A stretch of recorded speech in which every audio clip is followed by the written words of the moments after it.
Hello and welcome to another managerial special from the Honest Football Podcast. I'm Craig Savage, and with me, as always, is Mr. Daniel Cody. Today, we're talking about the appointment of Michael Carrick as Middlesbrough's new head coach. He replaces Chris Wilder at the Borough. Chris Wilder only lasted pretty much a year or so in charge, a 40% win record. Let's start with him. At the time, because this feels like ages ago since he got the sack, we all expected Middlesbrough to be up there considering Wilder's previous clubs, and it hasn't worked out at all. No, it was an exciting appointment at the time for many. It was the man who everyone was waiting to come back in. Where was he going to go? What club was he going to go to and help steer up? Obviously, he's got a fantastic track record wherever he's been for the large part. And it started pretty well. We've got to remember that. I've almost got shades going back to last year, or the year before, I should say, of Mick McCarthy at Cardiff, where it was a really strong finish to that season. I know he was there a little bit longer, but then the start of the following season just didn't kick off at all. And I almost feel like, and I don't know what you think of this, and it seemed a bit with the fans as well, is that there was always that little digging between Wilder and the board over transfers, over strikers coming in, over fees, players going. There always seemed to be that little bit of discontent. And it seemed to air its way on the pitch. Obviously, we thought the first 2 or 3 games might be a struggle, waiting for new players to come in, waiting for those big additions, but it never really got going. And to be honest, by the end, it was almost him being put out of his misery, which is sad because I'm a big Chris Wilder fan, but for whatever reason, it just didn't work out at all. Well, you look at the signings they made in the summer. Darren Lenihan from Blackburn on a free, Tommy Smith from Stoke, Marcus Forss from Brentford, Massimo Luongo from Sheffield Wednesday, Zach Steffen on loan from Manchester City. It looks good. Yeah, Alex Mowat from West Brom Yeah. and Rodrigo Muniz from Fulham. They're good signings. So why would you say they're Chris Wilder signings or were they Middlesbrough signings? Probably a mix of the both, to be honest, but it was very strange watching a Middlesbrough side, or a Chris Wilder side, I should say, that had no invention really. And I guess you can put that down a bit to integrating new faces and new names, but there wasn't a huge turnover like we've seen at some clubs. And to not have that classic Chris Wilder identity with the back three, the flying wing backs. I mean, you mentioned a game that was on the telly not long before he was sacked. I think it might have been the 0-0 at home to Rotherham. And Yeah. it was Isaiah Jones playing so deep and just not wanting to go into the opposition half. And you were just messaging all game saying, I can't believe this is happening. And there was no attacking intent in that game. And I think that was the thing I found weirdest and hardest to believe. And look, going forward, I know there was a blip at the weekend, but they've looked a bit better since he's gone. So very strange times. I don't think anyone can quite put their finger on why it hasn't worked out, but it certainly didn't happen for him this season, albeit after a promising start last year. Well, Chris Wilder is gone. Let's talk about the new man in charge. I am a massive fan of him as a player. Michael Carrick, the new head coach. Statement from Middlesbrough has come out. Michael brings a wealth of experience to the club, having spent 12 years as a player at Manchester United before coaching and caretaker managing the Old Trafford club. He's worked alongside Jose Mourinho and Ole Gunnar Solskjaer before being asked to take the number one role on a caretaker basis. Yeah, obviously, he had his 3 games against Villarreal, Arsenal, and Chelsea. We'll get onto that in a bit. Steve Gibson, he said, we're delighted to welcome Michael to the club. We have identified a number of potentials for the vacancy who we spoke with, and we're impressed by all, but Michael was the outstanding candidate. Michael has the same values as the club, and we are very much aligned in our ambitions. We see Michael as a perfect fit for us, and he believes that this is the right club at the right time. Well, Michael Carrick, another newbie, obviously to the Championship, and as a young head coach or manager in there. 3 games he had when he's in caretaker charge at Manchester United last season from Ole Gunnar Solskjaer sacking was the 2 wins against Villarreal in the Champions League and Arsenal, and the draw against Chelsea. So in those 3 games, from what I remember, they were okay performances. It was tactically done very well. Yeah, but I would hasten to add, and I hate to be the realistic one here to dampen the optimism, but you're always going to get a reaction after a new manager changes. And Michael Carrick probably the same. The new manager bounce is called the new manager bounce for a reason. It's going to be interesting to see what he does in the long term. But you do make a good point. They were tactically sound in those games. He did make an impression. And the fact that Jose Mourinho was the man to bring him into the coaching staff, he obviously believed in him. And the man he brought in alongside him at the time was Kieran McKenna. And look what he's doing at Ipswich at the moment. So there are some positives to take out of that. I would say with Middlesbrough, they've got, I know we'll get onto it, but they've got a friendlier start on paper. They've got 4 or 5 winnable games at the start. There's no friendly starts in the Championship. Okay. We all know this. Have you not seen the table? I know, and I've seen our bad predictions every week. But let me rephrase that. They've got 4 games against sides you may expect to finish in the bottom half to start with. That might be a better way of putting it. But look, Michael Carrick is a very adept player. He's played at the highest level. He was a superstar player. Like you, I'm a massive fan of him. Should have played more for England than he did. But it's going to be very interesting to see how this trend continues, because it is young coaches and inexperienced managers and head coaches everywhere in the Championship at the minute. So we've almost got to the point now. When we were doing the first few with Michael Beale and John Dale Thomason, we were talking about, well, how are they going to adapt as either new coaches or as new to English football?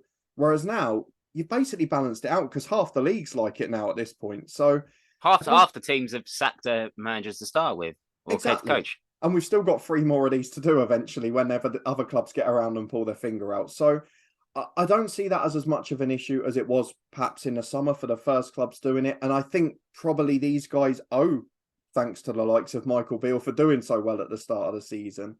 But I'm quite excited about it. I think the most important thing is that Steve Gibson talks about the values and the identity. Michael Carrick was from the Northeast. The first thing he was talking about in his unveiling was that this was the first club he played for as a kid at 7, 8, 9 years of age. He knows the club. He knows the area. The Northeast is a very unique place to play football in England. The atmosphere is brilliant. It's my favourite place to go on away days in the Northeast. And I just think that this appointment might work out. I've got a funny feeling coming back with Jonathan Woodgate, who I know didn't do great in the head coach hot seat there, but did well after with Bournemouth, knows the club well recently as a youth coach, and will know a lot of those players that have come up since as well. I'm going to say it. I think it's a match made in heaven, and I can see why they were chasing him so strongly. Well, yeah, I was just going to ask about Jonathan Woodgate. Is his number 2, I believe, or first team coach. I'm baffled by that one. I'm not. I know you've had previous guys obviously been a manager and then come back as a coach at the club, but I feel this feels a bit too soon, because you got to remember it was only 2019-2020 season that Woodgate was in charge, and we all know that his first game in charge, and it was that great 3-3 draw at Luton. But in the end, it was disastrous, and he got the sack in the first game after in Project Restart. So I'm baffled by that. Maybe you won't have much of a say. I think Michael Carrick might need to bring in another experienced coach. Maybe a Mike Phelan or a Rennie Mullenstein that's been talked about. Yeah. He is going to bring one more in. So if one of them two, I think that could balance it better. But 2 newish head coaches that haven't got much experience, I'm a bit skeptical on that at the moment. But it's very hard to judge how Michael Carrick will set up his team. Would he follow the Fergie route of trying to attack, or the Jose route, or being a bit restrictive and defend? Or are they going to social way of, that's a chaos, we'll score more than then? I honestly think he's got to let the shackles off a little bit. I know in the Championship, you've got to try and keep games tight generally, but we've seen Middlesbrough's problem this season. When they were let off the leash, I mean, we saw the 4-1 last week at Wigan. They were brilliant. They have got that potential in the team. They've got a lot of attacking talent. It's just about consistency. And I think with that initial bounce, we're going to see, I don't think we'll see much of a change in shape. I think we'll still see the back 3. United played that a lot under Ollie, of course. And let's be fair, Middlesbrough used to playing it as well. So I don't think we're going to see too much of a change in that front. But I do think we're going to see a bit of aggression. Going back to your previous point, I do think we'll see an experienced assistant come in. I think Woodgate is there primarily for the day-to-day coaching, to put the plans in place as a young coach. But I'd be very, very confident in them if Mike Phelan came in as assistant, because I'm a huge fan of his as well. But I do think we're going to see a more aggressive Middlesbrough and a more attacking Middlesbrough. The Middlesbrough I think we all thought we were going to see under Chris Wilder, and I don't quite know why we weren't, because at one stage last season, we were seeing that. But you look at their recent games, they didn't score against Rotherham. They didn't score against Middlesbrough. They didn't score against Millwall. And then obviously they didn't score against Huddersfield at the weekend. That's what, 4 of their last 7 games they haven't scored a goal. 2 of the other 3 they only scored 1.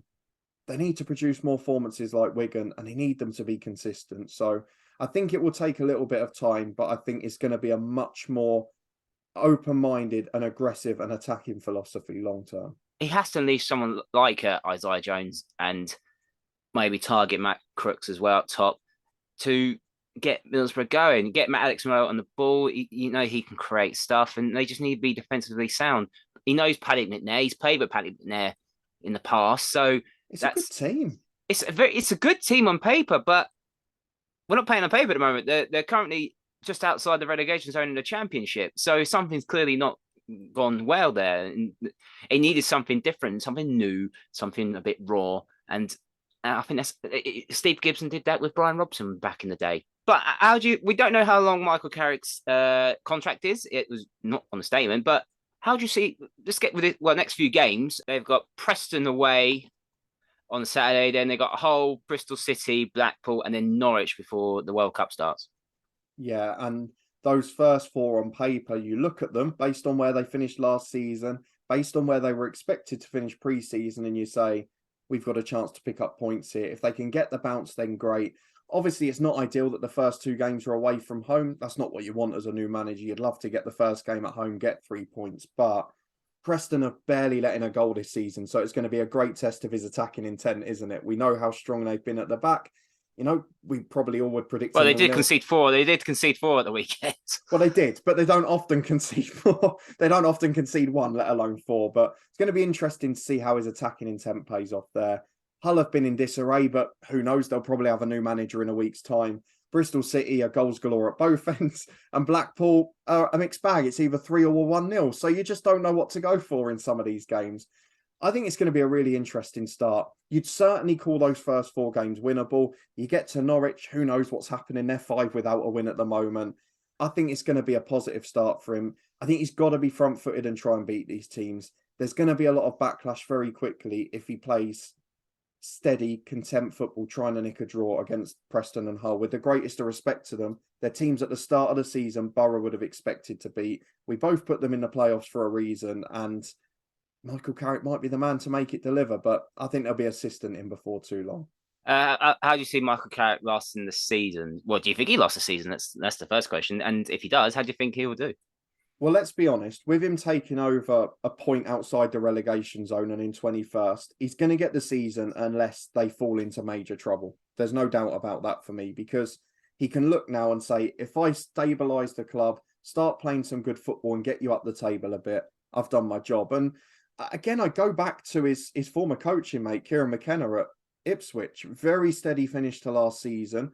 And to be fair, going against what I said earlier, a lot of draws, looking a lot more solid. And in this season, they've come flying out the trap. So there are 2 ways to it. But I think he'll get the season. I think he'll be fine. I do still think the experienced assistant number 2 is crucial. But you look at the table. I mean, they're 9 points off the playoffs. It's the Championship. Do you know what I mean? Anything could happen yet. So there's no point making predictions. We saw it with Forest last year. You can go bottom to top very quickly in this league. And this year it's even tighter than that. So who knows where we're going to end up. I think he'll see out the season. I think he's there for the long haul. And unless he has a disastrous spell, even if they don't make the playoffs or even get in the top half, I think he'll be there next year. I agree. I think he will be okay. I don't expect much from Middlesbrough for the rest of this season unless he can acquire some really good signings in January. I think he needs to steady the ship. And then I have to agree, it's similar to what Ipswich did. Steady the ship and then get next season, get that summer pre-season right with signings and ins and outs, and then push for next season. But Steve Gibson has to stick by him.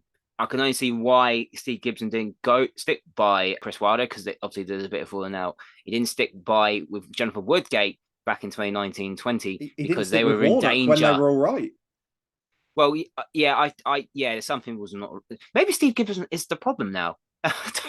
I don't know. Maybe he replaced Warnock with Wilder, and they're in a worse position a year later. They were mid-table with tons of injuries under Warnock, and now a year later they're sitting just outside the relegation zone. You do have to question it. Yeah, like I think this is his 13th head coach / manager since he's arrived at the club. So he's only had three really good, successful managers. And that was obviously Brian Robson that kept them in the Premier League for so long. Steve McLaren obviously took Middlesbrough to the Europa League final.